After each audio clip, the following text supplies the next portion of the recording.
CPU is the central processing unit of the computer. Its function is to process the information in memory.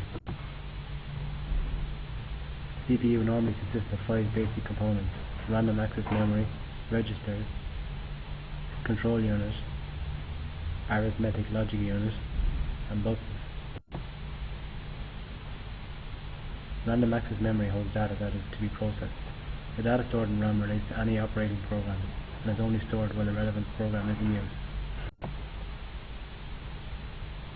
These are fast access memory locations. In this case there are 3 registers: instruction register, program counter, accumulator. This unit simply controls the flow of data within the CPU. This control unit is made up of a decoder and a multiplexer.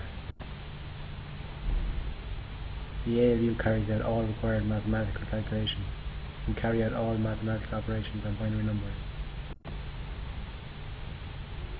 Buses are the wires that transfer data around the CPU. There are 3 types: data bus, address bus, and control bus. A Neumann architecture is made up of 3 basic components: CPU, RAM, and input-output circuitry. It is connected via buses. There are 3 main buses: control bus, address bus, and data bus. How does it differ from today's computers? Today's architecture has some additional components, mainly the North Bridge and South Bridge. The North Bridge is responsible for very fast processes between the CPU, RAM, and graphics output.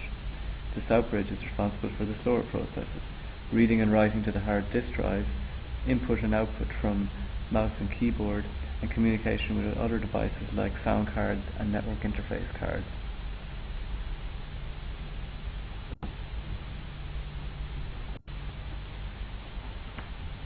The fetch and execute cycle is the time period of which the computer reads and processes instructions from the memory and executes them.